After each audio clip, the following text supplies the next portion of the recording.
Muy buenos días, licenciado Quevedo Omar Beltrán Cruz. Muy buen día. Usted Buen día. impartirá el curso del tema de Círculo de Encuentro y Sentido para Maestras de Educación, Valores, Actitudes y Normas en el Proceso Educativo. Su trayectoria es licenciado en Psicología, posgrado y maestría en Análisis Existencial y Logoterapia en el Instituto de las Ciencias de la Familia, avalada por la Universidad Galileo, docente universitario, coordinador nacional y del programa de Juventud y Voluntariado de la Cruz Roja Guatemalteca. Bienvenido, licenciado. Gracias, muy amable, licenciado.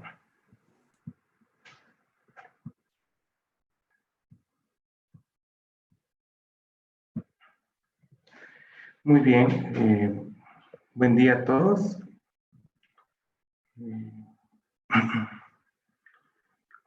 ¿Voy a iniciar ahorita? Sí, puede iniciar. Perfecto. Muy bien. Buenos días a todos y a todas. Para mí es un gusto estar esta mañana con ustedes. Realmente en medio de la situación que estamos pasando, pero la nueva tecnología, ¿verdad? Y la educación a distancia nos permiten a todos tener un encuentro a distancia entre tú y yo y tú y tú. Entonces, como bien dijo la licenciada, para mí es un gusto tener esta reunión, realmente compartir un poco del conocimiento, ¿verdad? De algo tan importante que ustedes hacen en beneficio para la sociedad guatemalteca. Les voy a compartir mi pantalla y el tema que vamos a ver el día de hoy, esta mañana, es un círculo de encuentro y consentido para maestras en la educación. Realmente realizar este tipo de eventos y tocar estos puntos muy importantes en el campo de la educación y donde ustedes realmente ejercen un rol muy importante es trascender. Y trascender porque es poner en práctica los valores, poner en práctica esos valores de actitud, esos valores vivenciales que cada uno de ustedes comparte con sus alumnos, pero más que compartir con sus alumnos es cómo yo también los estoy viviendo como persona individual. ¿Qué es lo que vamos a ver esta mañana? Enfocado desde el punto de vista de la educación, pero también enfocado desde el punto de vista personal. Así que por favor, si tienen alguna duda o comentario, con mucho gusto pueden escribirla y juntos podemos darle solución o buscar alguna alternativa a sus inquietudes. Entonces, como bien mencioné, vamos a dar inicio a este encuentro vivencial, como yo también le llamo, ¿verdad? Para poder aprender un poquito del tema. Antes de iniciar, a mí me gustaría, ¿verdad? Poder hablar con ustedes por medio, ¿verdad? Porque no los tengo y entonces, pero yo sé que no los tengo acá, pero ustedes están conectados conmigo. Cuando hablamos de los valores, hay tres pilares fundamentales en el proceso de la educación. Seguramente ustedes ya lo han visto, pero ahorita quiero que nos concentremos en estos tres pilares, pero desde un punto de vista vivencial de la educación. Cuando nosotros hablamos de tres pilares, estamos hablando y haciendo referencia, en primer lugar, ¿qué es un valor? En segundo lugar, ¿qué es una aptitud? Y en tercer lugar, ¿qué es una norma? Estos tres pilares principales, ¿verdad? Juegan un rol en conjunto, en sintonía, donde cada uno de nosotros tiene que estar vinculado. ¿Por qué? ¿Qué es lo que pasa si nosotros no tenemos una vinculación en uno de estos tres pilares? Un error sería que nuestra comunicación, tanto con nosotros mismos, con lo que queremos aportar o con lo que queremos dar nosotros, tendría alguna dificultad para que el estudiante, ¿verdad? O nuestros niños comprendan el mensaje. Y en primer lugar, voy a hacer referencia a un valor. ¿Qué es un valor? ¿Qué es una actitud y qué es una norma? Y eso es lo que vamos a ver ahorita a continuación. Pero, ojo, por favor, quiero que tengamos este concepto muy en cuenta, que cuando estamos hablando de pilares es una vinculación. No podemos hablar de forma individualizada. Claro, sí lo podemos hacer, pero con un objetivo general. Y eso es lo que vamos a ver a continuación. ¿Qué es un valor? Y esto es algo muy importante que dentro de nuestra sociedad guatemalteca ha tenido mucha distorsión, no solamente en Guatemala, sino también a nivel mundial. Pero si agarramos nuestro contexto guatemalteco, el tema de valor, conforme pasan los años, va teniendo transformaciones distintas. Y aquí es donde muchas veces nuestro rol como docentes tenemos que estar acoplados también a esa transformación. Pero el acoplarnos a nosotros, a ese cambio de valor, a ese cambio vivencial que va teniendo de generación en generación, no quiere decir que nosotros perdamos esa secuencia que tuvimos anteriormente.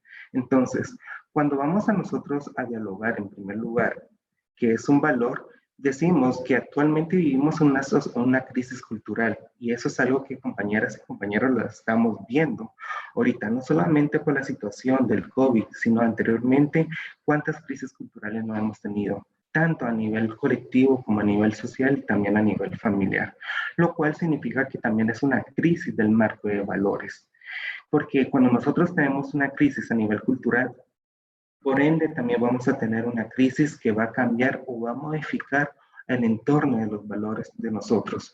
Y también va a modificar el sentido con el cual nosotros vamos a estar viendo cada uno o cada enfoque de un valor. En un momento vamos a definir muy bien qué es un valor. Algo muy importante también que es que en nuestra sociedad contemporánea, la sociedad que actualmente estamos viviendo, el ser humano se encuentra materialmente bombardeado por diversos estímulos y sentidos, o sea, algunos modelos, los cuales pueden influir o confundir o confunden o distorsionan el mensaje en cuanto a la sociedad que estamos viviendo. Actualmente vivimos en una generación, ¿verdad? Ahorita estamos con la generación Z, ¿verdad? Ya no estamos con los millennials. Y esta generación Z realmente tiene una actitud muy distinta, una actitud de valores muy distinta a la generación de los millennials. Vamos a hacer esta comparación. ¿Por qué les comento esto? Cuando nosotros ahorita estamos en un proceso de desarrollo, cuando nosotros realmente compartimos en el aula con nuestros estudiantes, vemos que los niños ya nacen con la tecnología. Vemos que los niños, cuando nosotros les hacemos algunas preguntas o algunas inquietudes, ya tienen la respuesta automáticamente. También tenemos el polo opuesto. Algunas personas no tienen una capacidad cognitiva tan desarrollada y muchas veces el maestro se pregunta, bueno, ¿por qué este niño sí y este niño no? Y en primer lugar, cuando estamos hablando dentro de un marco vivencial, cuando nosotros nos relacionamos con nuestros alumnos, tenemos que tomar en cuenta algo muy importante, donde la docencia marca y es un eje principal para nosotros, es indagar el porqué.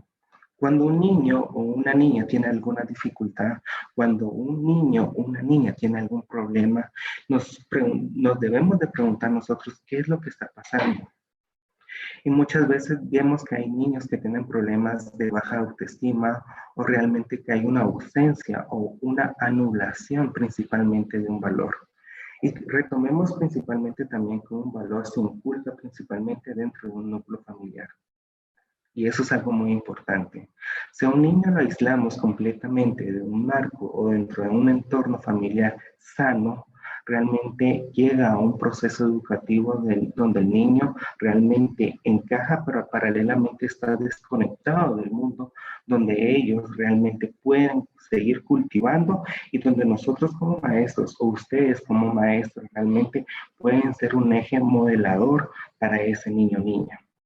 ¿Qué es lo que pasa y qué es lo que pasa actualmente en nuestro sistema de educación? Hay niños que pueden tener, digamos, una economía estable, pero realmente hay una ausencia de valores. Y esa ausencia de valores puede estar bombardeada por una infinidad de factores externos. Uno de esos motivos externos puede ser la falta de vinculación emocional que muchas veces los padres o las madres o papá o cualquier persona que tiene la responsabilidad de crianza del niño no lo hace. Entonces hay un vacío y por ende también va a haber una ausencia de valores. Muchas veces también y en nuestra sociedad actual siempre se considera, ¿verdad?, que cuando una persona tiene ausencia de valores es porque es esa persona que realmente ha tenido todo, pero le hace falta esa conexión, ese acercamiento con la realidad, ese acercamiento con compartir con compañeros, esa vinculación entre el núcleo donde solo la familia es el primer eje modelador. Entonces, por esa razón, aquí menciona el primer párrafo, ¿verdad? Que estamos viviendo una crisis cultural. Y esa crisis cultural, si nosotros no la atacamos, si nosotros como esos Superman de la educación no hacemos algo para poder indagar, ser investigadores, por qué y cuál es la razón, difícilmente vamos a poder ayudar a nuestros estudiantes. Y ahorita hice esta pequeña introducción y ahorita vamos a ver lo siguiente, lo cual se relaciona con lo que hemos visto. Cuando nosotros estamos hablando en la comprensión de los valores, en primer lugar vamos a tocar 4 puntos importantes. Y es aquí, compañeras y compañeras, donde debemos de decir, bueno, los valores no van a depender únicamente de nuestros estudiantes, van a depender también básicamente de mí como docente, como maestra, y es aquí donde realmente yo ya no puedo hablar únicamente de mi estudiante, sino voy a estar hablando de mí mismo. Y por esa razón esto se llama un círculo de encuentro, porque no va a depender únicamente del estudiante, también va a depender de mí. Yo aquí les había puesto, para comprender los valores en un proceso de educación de una manera grupal e individual, es muy importante tomar en cuenta los siguientes 4 aspectos del ser humano, las cuales están vinculados en la forma de aprender, hacer y ser dentro del proceso. Cuando en primer lugar estamos hablando de la libertad, ¿qué quiere decir esto? Cuando nosotros estamos aplicando los valores, debemos de cuestionarnos a nosotros mismos. Bueno, yo enseño valores. Ajá, bueno, se supone, enseñamos valores, pero la pregunta del millón sería, ¿con qué libertad yo enseño valores? ¿Con qué libertad yo enseño valores y con qué libertad yo se los transfiero tanto a mis hijos como a las personas que yo estoy educando? Porque yo puedo decir, o cualquiera de nosotros puede decir, mire, yo crecí en una familia ejemplar. Miren, yo tengo realmente todos estos principios fundamentales. Soy responsable, soy dedicado, me gusta tener una responsabilidad impecable. Bueno, qué bien. Pero ¿qué pasa si eso solo lo aplico conmigo mismo? Y no lo replico. Entonces, cuando nosotros estamos hablando de libertad es con qué libertad yo me relaciono y con qué libertad yo puedo transferir esos valores también y con qué libertad yo me permito a mí como persona individual poder tener una responsabilidad. Y eso es algo muy importante. Y aquí, maestras, es lo que yo les diría a ustedes, la responsabilidad en primer lugar con ustedes mismas. ¿Cuál es la responsabilidad? Si yo tengo una libertad de poder compartir valores con mis estudiantes, yo también debo de tener una responsabilidad para poder asumir esos valores con mis estudiantes. Y es aquí realmente donde viene el rol de ser maestros y de ser maestras. Porque si yo tengo libertad y yo tengo una responsabilidad, no es que yo vaya a asumir la responsabilidad del error de los otros, sino que yo voy a asumir una responsabilidad en primer lugar individual y propiamente mía. Y si yo asumo una responsabilidad individual y propiamente mía, fácilmente, compañeras y maestras, yo voy a tener un autodistanciamiento. ¿Y qué es un autodistanciamiento dentro del proceso de la educación? Y principalmente dentro de tener un círculo de encuentros. Yo ahorita me lo estoy imaginando a todos ustedes como si estuviéramos en una burbuja. Y esa burbuja me permite tener una conexión con cada uno de ustedes. Y esa conexión con cada uno de ustedes, aplicando los valores y un círculo vivencial, me permite a mí, como líder, como persona responsable del grupo, saber identificar si mis estudiantes están bien, saber identificar qué situaciones está pasando cada uno de ellos. Y si yo tengo esa capacidad de identificar qué está pasando o qué situaciones está pasando cada uno de ellos, fácilmente yo puedo identificarme a mí. Porque yo, si identifico a cada uno de las personas que están a mi cargo, yo puedo decir, wow, me reconozco como persona y puedo reconocer que yo también he pasado por algunas circunstancias que mis alumnos o alumnas han estado viviendo. Entonces, ese reconocer me permite a mí tener una conexión o una vinculación en poder, en primer lugar, ejercer una empatía. Y como nosotros mencionamos dentro del campo de la psicología, podemos establecer un buen rapport con nuestros estudiantes, porque yo comparto mi libertad, yo comparto mi responsabilidad y yo también comparto ese autodistanciamiento que ya me permite hacer a mí rapport, empatía. Entonces, si yo comparto esto, si yo tengo esa práctica, porque esto es práctica, compañeros. Uno con los valores no nace, uno con los valores crece, se cría, aprende. No solamente el entorno familiar, que claro, es el primer contacto que nosotros tenemos cuando crecemos, pero también esos valores que vamos adquiriendo conforme nos relacionamos en la primera infancia. Recordemos que el término de primera infancia es de 0 a 6 años.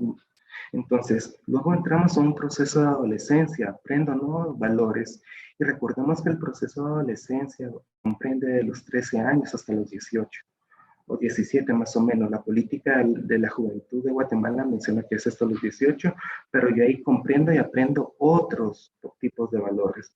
Cuando nosotros entramos a nuestro proceso de adultez, que comprende de los 18 hasta los 28 años, que es adultez joven, realmente nosotros adquirimos otro. Luego entramos al periodo de adultez, que comprende los 28 hasta los 35. Entonces, ya de los 36 hasta adelante, ya estamos hablando de una adultez mayor. Entonces, cada fase dentro de nuestro proceso de nacimiento me permite a mí modelar distintos valores. Pero si yo en cada fase que estoy compartiendo, y nosotros principalmente en el campo de la educación, que nos vinculamos con niños, puede ser también con adolescentes, también puede ser con adultos. En el campo de la, superior, de la educación universitaria superior, podemos tener esa vinculación. Y si nosotros tenemos esa vinculación, maestras, vamos a tener una autotrascendencia. ¿Y cómo podemos aplicar la autotrascendencia realmente dentro de un círculo de valores, dentro de un círculo vivencial? Autotrascender es realmente comprender que nuestros estudiantes, pero principalmente yo mismo como eje modelador, como encargado del grupo, puedo ver y sentir cómo mis estudiantes alcanzan los objetivos planteados en clases, cómo mis estudiantes luego de tener una actitud tan negativa, luego de tener una actitud tan desafiante, porque los valores también pueden ser desafiantes. Yo puedo retar a mi maestra, decirle, mire Miss, usted no tiene la razón, mire Miss, es esto, o mire Miss, realmente a mí no me gusta y yo no voy a hacer lo que usted a mí me está pidiendo. Hay niños que son así muy confrontativos y que pueden tener ese tipo de valores realmente, decir, yo choco, pero realmente cuando aplicamos libertad, cuando aplicamos responsabilidad y cuando aplicamos autodistanciamiento, maestras, realmente podemos alcanzar la autotrascendencia, porque esa persona tan desafiante al final comprende y me comprende a mí también. Y esto realmente nosotros lo debemos de hacer dentro de un marco vivencial, porque si yo les hablara de estos 4 elementos principales, realmente, maestras, si lo hiciéramos solo nosotros no tendría ningún sentido. Esto lo debemos de hacer a nivel grupal, y es algo muy importante. Ahora, muy bien, cuando estamos hablando en el campo de la educación, ya que hay un pensamiento que a mí en lo personal me gusta mucho, y yo en algunas ocasiones lo utilizo como en terapia grupal. Aquel que tenga un por qué vivir siempre encontrará siempre encontrarán cualquier cómo. Nietzsche, realmente si nosotros le encontramos una razón del para qué a cada situación negativa, realmente podemos transformar esa situación negativa en un porqué para vivir. Muchas veces nuestros estudiantes dentro del campo de la educación es muy diverso. Yo siempre comparo la educación como algo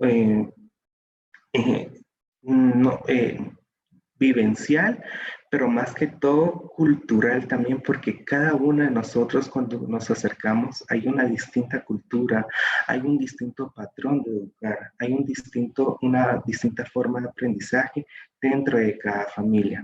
Y eso también lo vamos a ver relacionado con nuestros pilares de la educación. Cuando nosotros estamos hablando de pilares de la educación, vamos a tocar principalmente 4 pilares que son muy importantes. Estos pilares es aprender a ser, como número 1. El número 2 sería aprender a conocer. El número 3 sería aprender a convivir. Y el número 4 sería aprender a hacer. Muy seguramente, estoy seguro que ustedes en algún momento lo han visto. Y lo han visto con algunos de sus docentes en la universidad o dentro de su proceso de formación media. Pero, ¿por qué aplicar estos pilares en el campo de la educación? Principalmente cuando nosotros estamos en un círculo de encuentro. Es por lo siguiente, cuando hablamos de educación se debe de comprender que es entendida como un proceso de desarrollo integral, o sea, biopsicosocial. Educar no es individualizar, educar es colectivo. Entonces, si nosotros vivimos en una sociedad, si nosotros vivimos dentro de un marco de dinamismo, me permite a mí conocer en primer lugar de mí mismo y en segundo lugar de la persona que me está rodeando, tanto en mi grupo social, de mi grupo laboral, de mi grupo de amigos, pero somos entes sociables. Y es ahí donde nosotros realmente transferimos muchas veces datos y aprendemos nuevos conocimientos. Y eso es lo que se vincula y se ejemplifica en estos 4 pilares. Porque en primer lugar, yo aprendo a conocerme a mí mismo. En segundo lugar, aprendo a conocer culturas de otras personas. Y en tercer lugar, aprendo a convivir tanto con mi forma de pensar de manera individual, pero al mismo tiempo también aprendo a compartir y a respetar la forma de pensar y de convivir de la otra persona, la cual me permite a mí aprender a hacer. Si se dan cuenta, todo está vinculado. Y realmente si nosotros aplicáramos y si aplicamos esto en el campo de la educación, realmente podríamos tener una experiencia vivencial, que como bien menciono yo, dentro de la logoterapia se le llama un encuentro con sentido. Y es un encuentro con sentido porque me permite a mí tener una conexión, como hablamos en la transparencia anterior, una conexión con la otra persona. Pero más que conexión con la otra persona es comprender ese sentir. Y ese sentir realmente que yo siempre he dicho cuando doy algunos talleres relacionados en el campo de niñez y adolescencia, solo lo podemos hacer si realmente nosotros somos maestros. Porque esto no es una tarea fácil, es una tarea de no solamente dar clases, de enseñar, sino de aplicar, de replicar para que ellos puedan entender y nosotros también podamos comprender esa situación. Entonces, cuando nosotros, estábamos hablando de estos 4 pilares principales, vamos a mencionar el primero, aprender a conocer. ¿Qué busca este? En primer lugar, busca ofrecer una cultura amplia de posibilidades para poder profundizar conocimientos hasta ciertas áreas de interés. Cuando yo deseo aprender a conocer, es cuando ustedes a nivel personal dicen, bueno, si yo decidí ser maestra porque yo realmente quería conocer cuáles son las áreas, cuáles son esos postulados, cuáles son esas áreas de interés que a mí me van a llenar como persona, pero también a las otras personas van a aprender eso de mí. Entonces, es una cultura amplia realmente. Solamente en Guatemala somos un país multicultural, todos aprendemos de distinta forma. Entonces sería aprender a conocer la diferente forma de que nosotros como guatemaltecos aprendemos y esa forma tan peculiar que nosotros tenemos también de poder transmitir nuestros conocimientos. Porque es distinto la forma en que nosotros educamos a la distinta forma que otro país puede educar. Aprender a hacer. Cuando nosotros estamos aprendiendo a hacer, es la capacidad que tiene cada persona para hacer frente a un gran número de situaciones para poder trabajar en equipo. Y aquí es donde yo les diría, maestras, esto es muy importante, el trabajo en equipo. Muchas veces somos personas que nos gusta trabajar de manera individual, pero también muchas veces nos va a tocar trabajar en forma grupal. Y ustedes principalmente en nuestro rol como maestros y ustedes como maestras tienen que fomentar esa actitud, ese entusiasmo en sus alumnos para que aprendan a hacer, que es esa capacidad que tenemos para poder trabajar en equipo.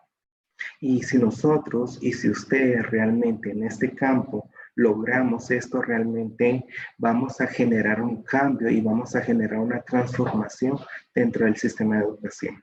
Que actualmente yo, dentro de las vinculaciones que he tenido en el campo de la educación superior, me he dado cuenta que esta nueva generación, generación Z, realmente es muy distinta a los millennials, porque realmente, aparte que ya nacen con el chip de la tecnología, realmente muchos ya saben trabajar en equipo.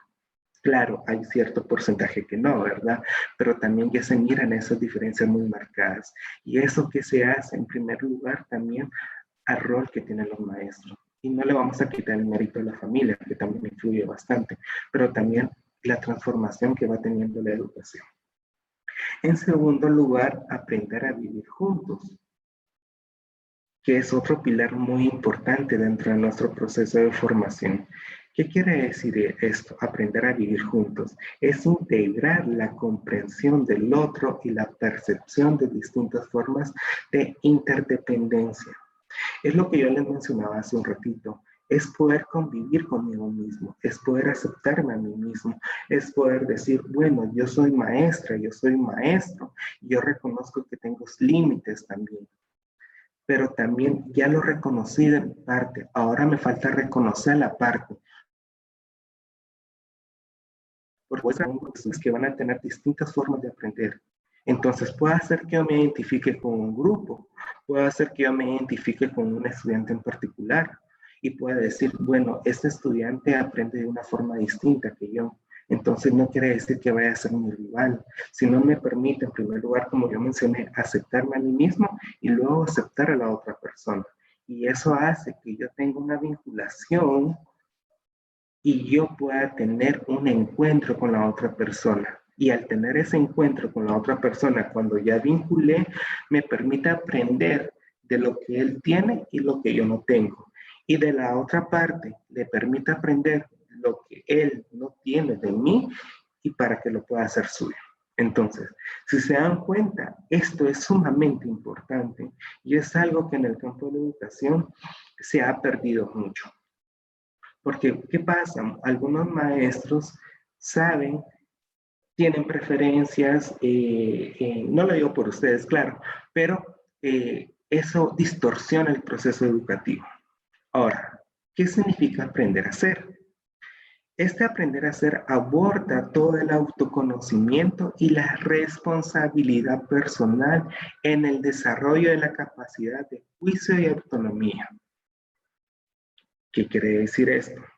Es esta responsabilidad, ya que el estudiante me hizo comprender lo que él siente y yo aprendí lo que él siente también, me permite respetarlo como persona. Y al estudiante le permite que tiene que respetarme a mí como su maestra y como su maestro como persona. Y es aquí donde yo realmente voy a hacer una reflexión y tal vez en las dudas o comentarios alguien me pueda decir alguna inquietud referente a esto, porque en primer lugar me tienen que respetar a mí como persona. Si me respetan a mí como su maestro, no está mal, pero realmente no es lo ideal. Principalmente me tienen que respetar a mí porque yo soy una persona y soy el encargado del grupo y también me tienen que respetar a mí porque soy el docente de ellos y ese mismo respeto yo le voy a dar a esa persona, no solo por ser mi alumno, sino lo voy a respetar porque es una persona que no importa la discapacidad que tenga, no importa cuál sea alguna otra discapacidad cognitiva, pero en primer lugar lo voy a respetar porque es persona y en segundo lugar lo voy a respetar porque es una persona como cualquiera de otras. Entonces, me doy a entender, es algo. Tenemos que tener en este punto la educación y desde el abordaje humanista que yo les estoy hablando, es respetar a la persona íntegra como es. No importa si es un alumno de otra escuela, no importa si es un alumno de otra sección, si es de otro grado, pero es persona. Y eso nadie se lo puede quitar. No importa si tenga una discapacidad, no importa si tenga otro tipo de inconveniente, pero sigue siendo persona. Y eso es lo que nosotros tenemos que aprender con este aprender a ser. Responsabilidad personal en el desarrollo de juicio y autonomía, para que esa persona realmente y que tenga una autonomía de ser dentro del campo de la educación y para poder comprender y compartir y seguir aprendiendo distintos valores que se van desarrollando. Entonces, yo aquí les traigo algunos pensamientos y me gustaría que en algún momento los debatiéramos, si diera tiempo. Y en primer lugar dice, la educación es todo un aprendizaje valioso e intencional. Es decir, que si no se produce una modificación en los conocimientos, conforme hemos estado hablando, en los hábitos o en las actitudes y normas del sujeto, en el proceso de perfeccionamiento de un ser no se puede hablar de un proceso educativo. Entonces, como bien hemos dicho, comprender, aceptar, libertad, responsabilidad, trascendencia, todo esto me modula a mí y crea un ambiente para poder transformar y esa transformación al final va a ser con sentido. Puedo comprender a mi estudiante, el estudiante me puede comprender a mí. Nosotros como maestros no somos inmunes al dolor. Nosotros como maestros también sufrimos, también tenemos problemas y muchas veces nos toca llegar al salón de clases y dar otra versión de nosotros. Pero cuando nosotros tenemos ese vínculo, muy bien podemos dar la clase, pero siempre va a haber algún estudiante que diga, señor, la miro distinta, señor, le pasó algo. Entonces, cuando recibimos esas preguntas, esas interrogantes, es realmente decir, sí estamos haciendo un buen trabajo con esos alumnos, porque sí estamos aplicando los pilares y sí estamos aplicando esa vinculación y conexión. Entonces, educar es ofrecer, es acompañar, es estar presente, es saber pausar, que es algo muy importante. Educar no significa un maratón, educar no significa correr, sino educar significa, si yo estoy cansado, tengo que pararme y descansar unos minutos y luego seguir corriendo. Es impulsar, es sugerir, es guiar, es dar alternativas que nos impliquen realmente tener un encuentro vivencial dentro del proceso de educación y de los valores. Los valores es algo constructivo, como yo les mencioné, es algo que se va construyendo paso a paso, paso a paso. Yo voy caminando con mis estudiantes y ellos van aprendiendo. Es así como nosotros aprendimos. Tal vez nosotros aprendimos valores de una forma distinta a las generaciones que están ahorita actualmente, pero eso no quiere decir que nuestros valores no sirvan. No, sí sirven, son buenos, pero ahorita es otra forma de transmitir ese conocimiento. Entonces, los valores constituyen una referencia que ayuda a encontrar y dar sentido a la vida. Atraen al hombre y no le permiten o no lo determinan, se proponen y no se imponen. Si una persona carece de valores, nosotros a veces quisiéramos, ¿verdad?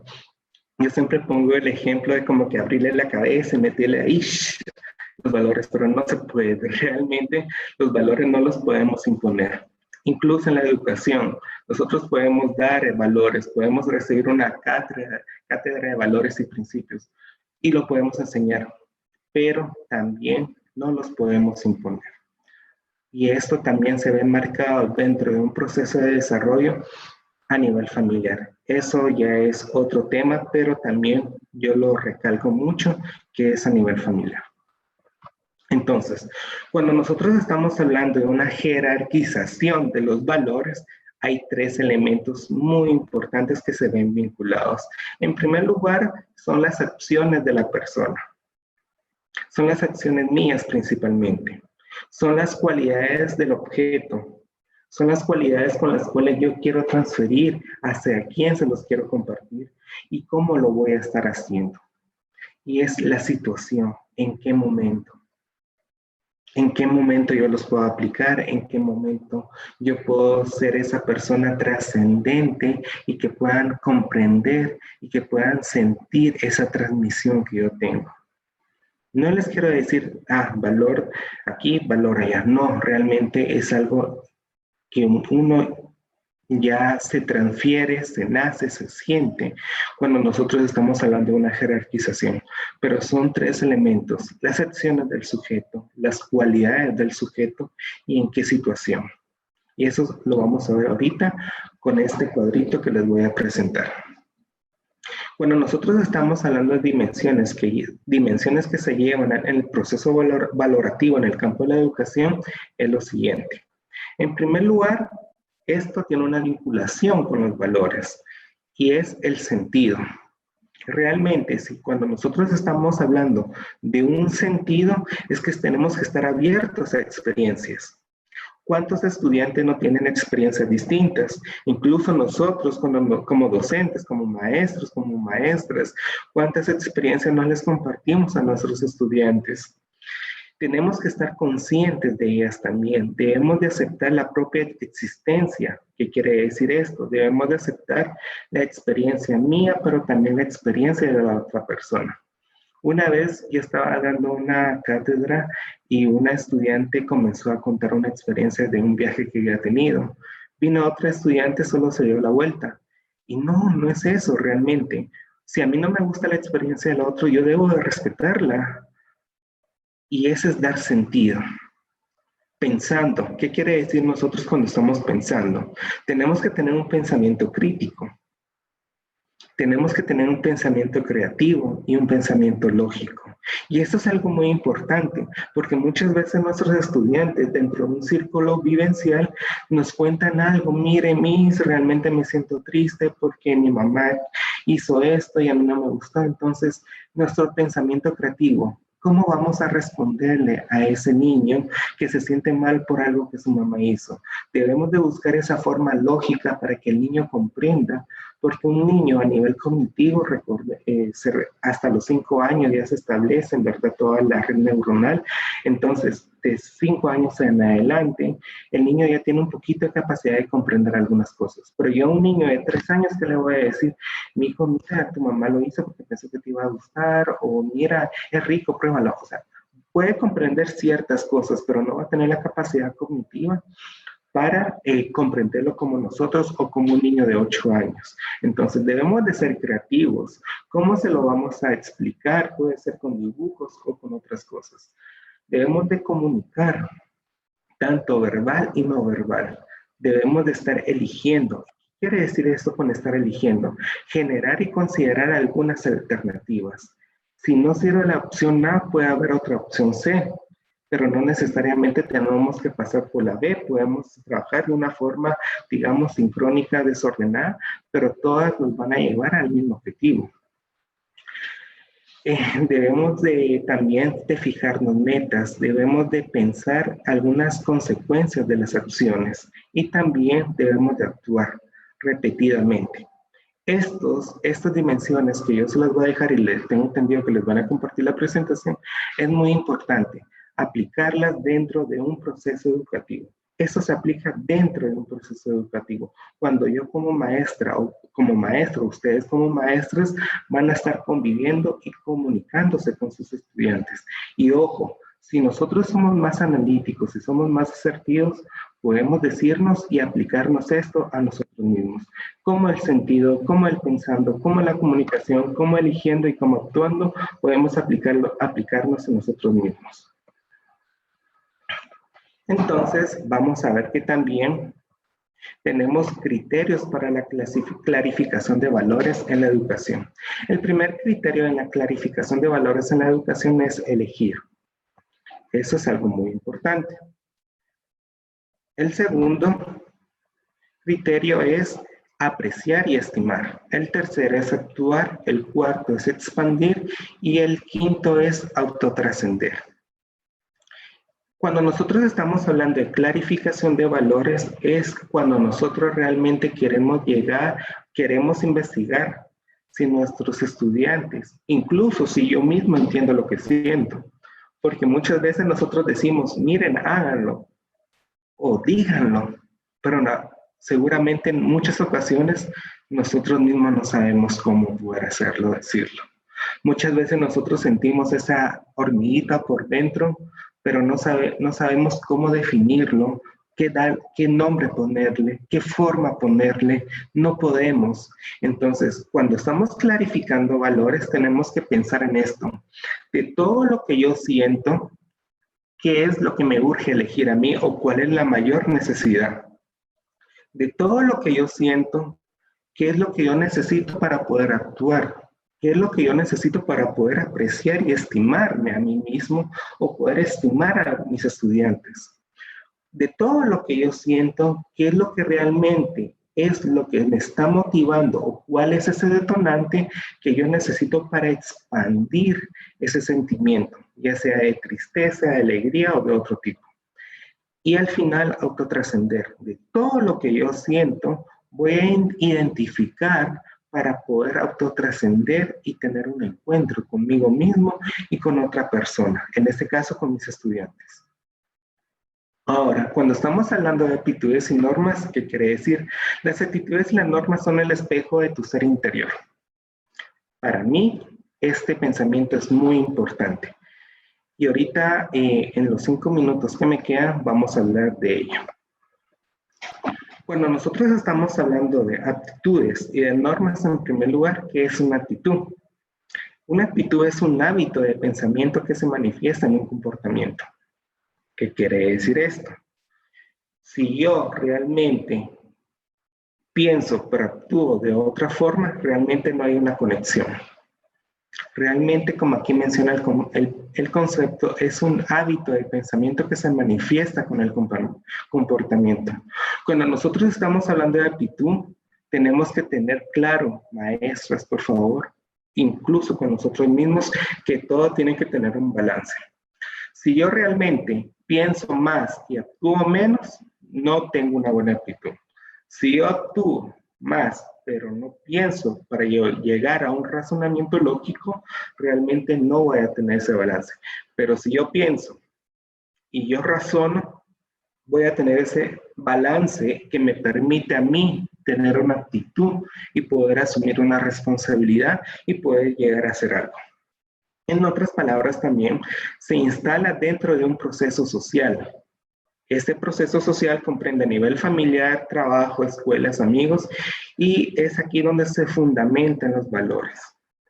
¿Qué es una norma? Es un patrón de conducta en el individuo, ya sea de forma individual o forma colectiva, que es generado por la experiencia personal o a nivel social.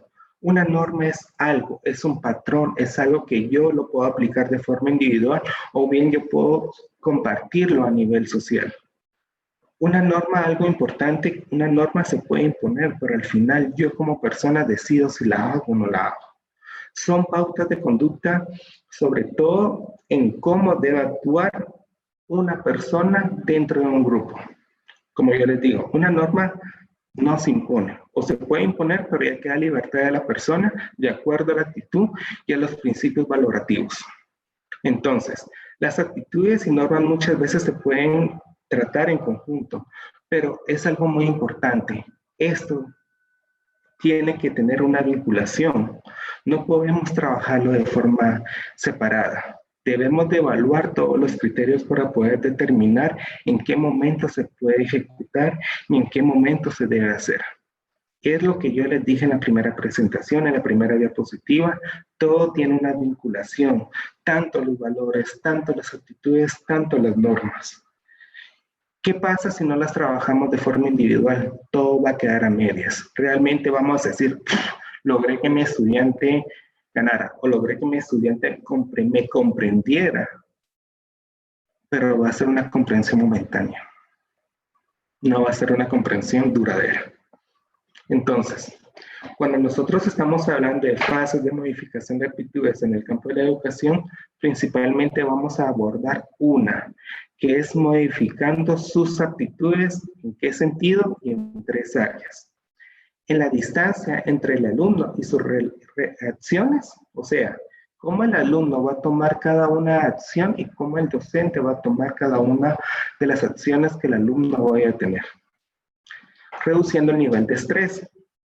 Cómo el maestro puede asumir el nivel de estrés en el aula, pero también puede, o cómo el maestro maneja el nivel de estrés de forma individual, porque yo puedo llegar al aula estresado, y más el estrés de los alumnos, una bomba. Entonces, aquí es reduciendo el nivel de estrés, pero ese nivel de estrés se va a reducir si yo realmente ya trabajé la libertad, si yo realmente ya trabajé la trascendencia, si yo realmente ya comprendí y si hice rapport o empatía con mis alumnos. Y la última sería orientando a la persona hacia el sentido. Esta principalmente es una muy importante porque me permite a mí como docente o como maestras tener la atención de mis alumnos. Y no es solo el hecho de tener la atención de ellos, es el hecho que ellos realmente me entiendan y poderlos orientar para que ellos puedan entender y puedan entenderme a mí también y puedan tener claro realmente cuál es el objetivo de todo esto. Estas son fases de las actitudes en el campo de la educación y como bien yo les mencioné, esto fue un maratón realmente, ¿verdad? Porque cuando estamos hablando del círculo de encuentro con sentido, es un tema amplio, entonces espero haber tocado los temas principales en estos 45 minutos. Y por favor, si tienen algunas dudas, comentarios, con mucho gusto pueden decirlas y se las puedo responder. Sí, licenciado Kevin. Muchas gracias. Dice la primera pregunta.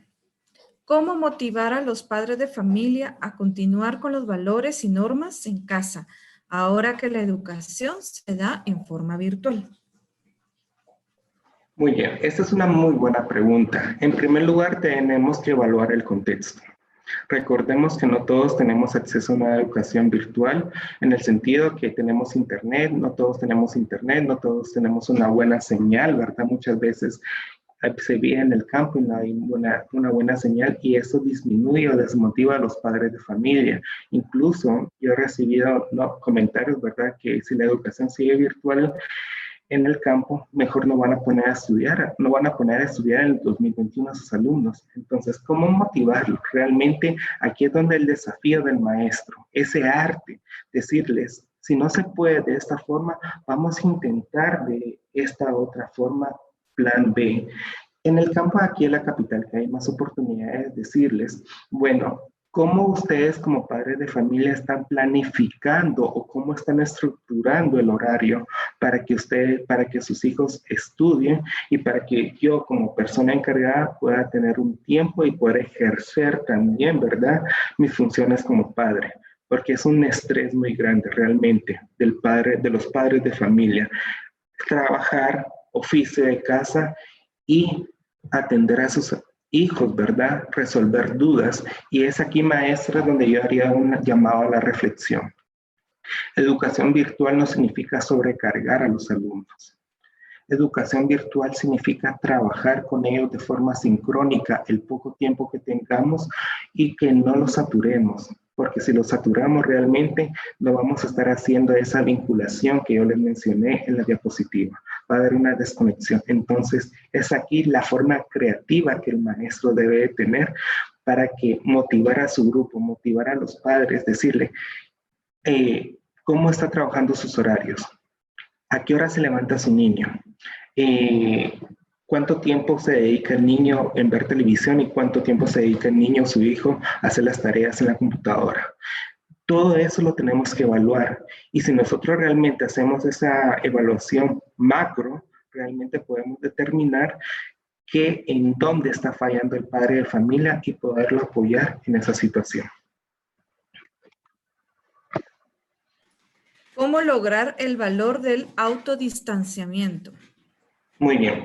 Para lograr el valor del autodistanciamiento realmente significa comprender. pero más que comprender, como yo les mencioné, comprenderme a mí. ¿Qué es lo que pasa en el campo de la educación? Y no ahorita en esta nueva modalidad que estamos viviendo.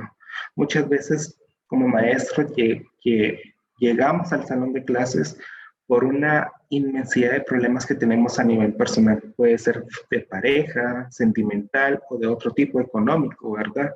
Entonces, llegamos a clase y lo primero que hacemos es ver el desorden y regañar a los niños. Ustedes hagan esto, tal grupo está castigado, tal grupo tiene puntos menos. Y no, muchas veces lo primero que necesita el alumno es cómo están, cómo se sienten hoy, cómo les fue en su casa, cómo les fue el fin de semana. Por mucha la crisis que nosotros nos carguemos encima, debemos de tener ese autodistanciamiento, de separar lo malo que tenemos nosotros y lo bueno de los alumnos. Porque si no, difícilmente nunca vamos a poder llegar a ese autodistanciamiento. Y si realmente nosotros llegamos a clases con una crisis, pero ponemos nuestra mejor versión, nuestra mejor cara, como yo les digo, vamos a entender al alumno y el alumno realmente va a colaborar bastante. Entonces, para poder aplicar el valor y para poder sentir el valor de autodistanciamiento es comprenderme a mí mismo y separar lo que yo siento en ese momento para poder actuar de una forma distinta en el salón de clases. Es algo complejo, no se puede hacer, yo sé que lo digo fácil, pero separarlo cuesta, pero la práctica hace al maestro. Muchas gracias. Y la última dice, sugiera algunas estrategias para llevar a cabo el aprender a hacer autoconocimiento y así mejorar el desempeño docente. Muy bien. Las estrategias que yo les puedo recomendar para mejorar ese autoconocimiento en primer lugar es conocer realmente. Yo todo esto lo estoy aplicando desde una línea muy humanista, desde el enfoque muy humanista. Entonces, la mejor estrategia, maestros, que ustedes pueden tener es buscar información, ver cuál es la importancia de los valores que hay dentro a nivel macro realmente, ¿verdad? Cómo los podemos aplicar con nosotros mismos, cómo aplicarlos dentro de casa, pero la estrategia madre que yo siempre hago mención para poder tratar y comprender los valores, y no solo los valores, sino también la dinámica que nos mueve a nosotros como entes sociales, es conocerme a mí mismo. Porque muchas veces, y eso yo se lo digo también a mis estudiantes, tenemos toda la teoría, tenemos todo el aprendizaje del mundo, pero realmente si no nos conocemos a nosotros mismos, difícilmente podemos aplicar algunas estrategias. A veces a nivel personal. Ahora, a nivel de aprendizaje, a nivel de didáctico, sería trabajar en orden, realmente hacer una buena calendarización, ver planificaciones, ver cómo estoy trabajando en el grupo, evaluar realmente al grupo, cómo va evolucionando, porque muchas veces creemos o suponemos que nuestro grupo va a un buen ritmo, pero no evaluamos que todo nuestro grupo de estudiantes tiene distinta forma de aprender. Entonces, llevar un buen monitoreo del grupo también me permite a mí como maestra o maestro sentirme bien, ver que mi trabajo realmente está rindiendo los frutos necesarios. Esa desde una forma didáctica de aprendizaje. Pero la mejor estrategia a nivel de la línea humanista, que nunca se les olvide, es conocerse a ustedes mismos. Sí, es importante y eso lo olvidamos muchas veces como maestro, y más que todo con los parvulitos, ¿verdad? Que uno se vuelve mamá de esos chiquitos y Exacto. es cierto, el estrés de la maestra motiva más el estrés de los chiquitos, es el peor día que se portan, es cuando uno está así de que tiene que entregar planificaciones, que tiene que hacer esto, que la tarjeta del día del cariño, que no han visto regalo el día de la madre y está así. Y entra en la clase un relajo. Y si uno no tiene ese automoderación, se podría decir, esa manera de decir, bueno, relájate, relájate, y a relajarse uno va a relajar a los chiquitos, pero se nos olvida en Sí, la hay atención. una desconexión completa. Sí, entonces el autoconocimiento es indispensable para poder trabajar. El día de ayer estuvimos en una clase en que el profesor lo primero que hizo fue relajarnos. Respire profundo 10 veces. A ver, respiremos, respiremos. Y se nos olvida enseñarle eso a los chiquitos. Y es bien importante que el niño aprenda a autorregularse. Porque si él aprende a autorregularse, va a poder hacer muchas cosas ya de grande. Correcto. Si no, miren nosotros ahorita, ¿qué andamos? Sí, no, y algo muy importante, maestras, es que estamos trabajando con primera infancia, realmente. Y recordemos que nosotros estamos dándole forma a estos niños, estamos diciéndole, tú tienes que ser así, porque ellos son como una masita. Conforme uno los vaya amasando, es la forma final que ellos van a tener para pasar al siguiente nivel. Y muchas veces la educación familiar influye, pero también en este caso de la primera infancia, ese moldeaje que el maestro tiene marca toda la vida de los niños.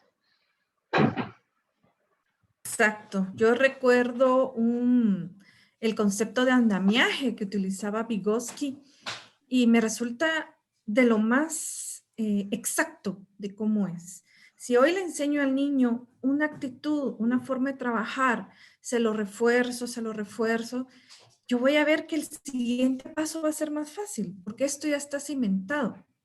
Correcto. Entonces, si lo hago bien, le echo concreto, le pongo tubo, le pongo el alambre y todo, y lo hago bien, el siguiente va a ser fuerte. Entonces, ya va a ir subiendo y el andamiaje se va a ir dando, ¿verdad? Entonces, es importante, así es el valor. El valor se refuerza todos los días. Todos los días, correcto. Pedrito respeta a su amiguito. Juliancito, por favor, dígale a su compañero que le dé permiso, pero por favor, o sea, las palabras mágicas siempre, y a las maestras se nos olvida. Es que el estrés de una clase es bastante grande. Sí, es bastante tener grande. 35 monitos brincando. Pero... Y de personalidades distintas, y Exacto. eso es correctamente. Entonces, es aquí la importancia del autodistanciamiento, cómo separarme yo y poder comprender al otro, porque no es un comprender individual, es un comprender colectivo. Y es aquí donde el maestro muchas veces se suele saturar. Y ese es el mensaje que les quiero dejar a las maestras que en este momento nos están escuchando, que por favor no se saturen, comprendan. Muchas veces no va a estar en nuestras manos, pero sí está en las manos poder modelar un poco de la actitud de cada niño o niña que tenemos bajo nuestra responsabilidad. Y recordemos que es un amor genuino. Un niño de primera infancia es el mayor amor que uno como maestro puede recibir, porque no se puede comparar con nada. Así es. Muchas gracias, licenciado Kevin. Ha sido muy elemental su plática para nosotras. Excelente, excelente. Los valores se han perdido en muchas familias. Muchos jóvenes, nosotras como maestras tenemos papás muy jóvenes, papás de 20 años, que a los 16 tuvieron a sus bebés. Entonces, a nosotras nos toca también enseñarle a los papás los valores, sobre todo el respeto, porque llegan con unas actitudes estos jóvenes que da pena. Desafiante. Son desafiantes, son jóvenes que no, por ser jóvenes. Sin límites. Ay, mire, y los chiquitos llegan igual. Entonces, cada año es más desafiante para la maestra de párvulos, pero si uno trabaja, como le digo, cimentando con el ejemplo que usted mismo lo recalcó muchas veces, es lo más precioso que tiene el magisterio parvulario, la transformación del chiquito. Muchas gracias. A ustedes muchas gracias, muy agradecido. Gracias a usted, licenciado. Sí, y también su diploma está avalado por la Universidad de San Carlos, firmado por el director de la Escuela de Psicología, por la jefa de EPS y por nuestra querida presidenta de AMEP. Las maestras de párvulos estamos muy, muy felices con este congreso y con sus participaciones. Muchas gracias, licenciado. Para mí es un honor. Gracias. También recordándoles, Carolina, a las maestras que durante 15 días va a estar la conferencia por si la quieren ver de nuevo, ¿verdad? Sí, sí, y que hoy es nuestra elección de junta directiva. Así que las compañeras que se quieran postular, está abierto el camino para ustedes y las esperamos a las 11:45 para la elección. Muchas gracias, Sí, muchas licenciada. Muchas gracias. Gracias, licenciado. Pase buen día. Igual a todas Gracias. las, feliz día. Gracias.